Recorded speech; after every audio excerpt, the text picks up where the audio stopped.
প্ৰিয় শিক্ষাৰ্থীসকল মই এতিয়া তোমালোকলৈ লৈ আহিছোঁ জিকিৰ পাঠটিৰ অতিৰিক্ত প্ৰশ্নসমূহৰ উত্তৰ। মই তোমালোকক ইতিমধ্যে কিতাপত থকা প্ৰশ্নসমূহৰ উত্তৰখিনি দি দিছোঁ। আজি মই তোমালোকক এই অতিৰিক্ত প্ৰশ্নসমূহৰ উত্তৰ দিম। অতিৰিক্ত প্ৰশ্নসমূহ বুলি ক'লে আমি বহু ধৰণৰ পাওঁ বা ইয়াৰ কোনো ধৰণৰ লিমিটেশ্যন নাই। তোমালোকে ইয়াৰ কিতাপখন পঢ়িলে সেই গোটেইখিনি পাবা। তথাপিতো মই যিমান পাৰোঁ তোমালোকক সেই প্ৰশ্নসমূহ বনাই দিবলৈ চেষ্টা কৰিছোঁ।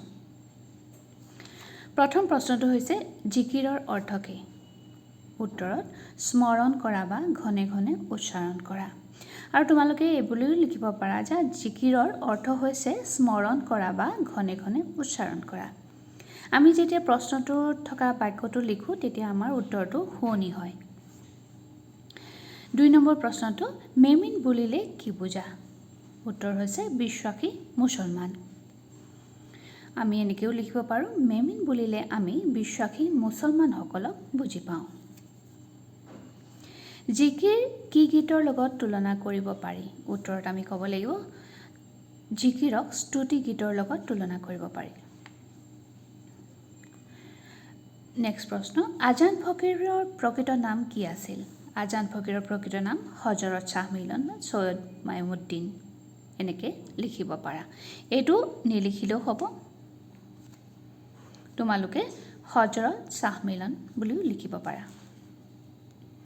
ৰহমৰ গিৰিহত শব্দ দুটাই কি বুজাইছে? আমি উত্তৰত লিখিম ৰহম মানে দয়া আৰু গিৰিহত মানে হ'ল গৰাকী বা মালিক। গতিকে ৰহমৰ গিৰিহত মানে হ'ল দয়াৰ গৰাকী। ব্ৰেকেটত মই লিখি দিছোঁ ভগৱান বা আল্লাহ। নেক্সট প্ৰশ্নটো হৈছে আজান ফকীৰক কোন শতিকাৰ কবি বুলি অনুমান কৰা হয়? উত্তৰত আমি লিখিব লাগিব খ্ৰীষ্টীয় ৭ম শতিকাৰ কবি বুলি অনুমান কৰা হয়। এতিয়া আমি উত্তৰটো এনেকৈও লিখিব পাৰোঁ আজান ফকীৰক খ্ৰীষ্টীয় ৭ম শতিকাৰ কবি বুলি অনুমান কৰা হয়। নেক্সট প্ৰশ্ন আজান ফকীৰৰ মৃত্যু ক'ত হৈছিল? আজান ফকীৰৰ মৃত্যু দিখৌমুখৰ শলাগুৰি চাপৰিত হৈছিল। জিকিৰত উল্লেখ কৰা আদম কোন? জিকিৰত উল্লেখ কৰা আদম হ'ল আল্লাহে সৃষ্টি কৰা প্ৰথম মানৱ। নেক্সট প্ৰশ্নটো মক্কাৰ দুৱাৰক কি ঘাটৰ লগত তুলনা কৰা হৈছে? উত্তৰটো আমি লিখিম মক্কাৰ দুৱাৰক ত্ৰিবেণী ঘাটৰ লগত তুলনা কৰিছে। তোমালোকে ত্ৰিবেণী ঘাটৰ কথা ইতিমধ্যে গম পাইছা।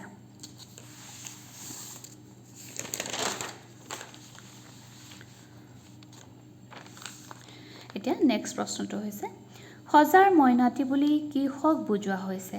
উত্তৰটো লিখিম সজাৰ মইনাটি বুলি মানুহৰ আত্মাক বুজোৱা হৈছে। জিকিৰৰ লেখক আজান ফকীৰ কোন দেশৰ পৰা অসমলৈ আহিছিলে? উত্তৰটো লিখিম আজান ফকীৰ আৰৱ দেশৰ পৰা অসমলৈ আহিছিল।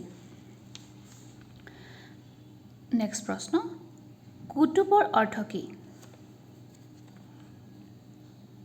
কুতুবৰ অৰ্থ হ'ল ধ্ৰুৱ নক্ষত্ৰ।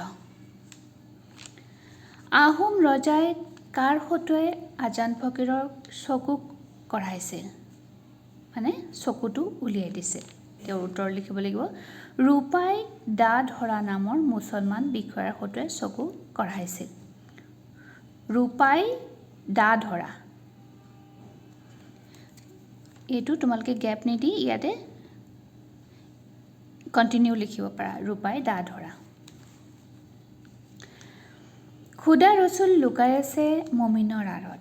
এই ৰচুল আৰু মমিনৰ অৰ্থ কি? উত্তৰ লিখিম ৰচুল মানে আল্লাহৰ দূত আৰু মমিন মানে হৈছে বিশ্বাসী মুছলমান। মক্কাৰ দুৱাৰত কি ঘাট আছে? মক্কাৰ দুৱাৰত ত্ৰিবেণীৰ ঘাট আছে। নেক্সট প্ৰশ্নটো মক্কাৰ দুৱাৰত কিহে বাট ভেটা দিয়ে? আমি উত্তৰ লিখিব লাগিব মক্কাৰ দুৱাৰত মায়াই ভেটা দিয়ে। ইমানখিনি আছিল তোমালোকৰ অতিৰিক্ত প্ৰশ্নসমূহৰ উত্তৰ। আৰু যদি তোমালোকৰ কিবা সুধিব লগা থাকে তেনেহ'লে মোক কমেণ্ট কৰিও তোমালোকে প্ৰশ্নসমূহ সুধিব পাৰা।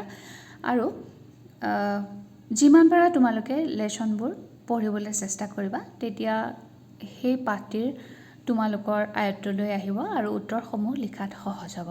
আজিলৈ ইমানেতে সামৰিছোঁ। ধন্যবাদ।